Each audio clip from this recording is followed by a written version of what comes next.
गुनिया block गोष्ठी शिक्षा कार्यालय आनुकूल्य आज आमर गोपबंधु सरकारी उच्च विद्यालय प्रांगण में अनुष्ठित होती ब्लॉक स्तरीय विद्यालय खेलकूद प्रतियोगिता एवं खेलाड़ी चयन कैंप से आमर पाखापाखि प्रत्येक दिन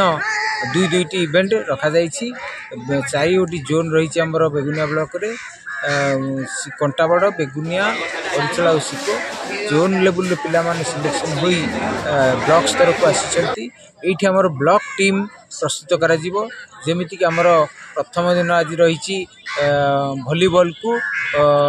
कबड्डी तापरे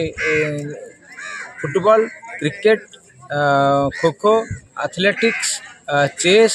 जोगो यहपरी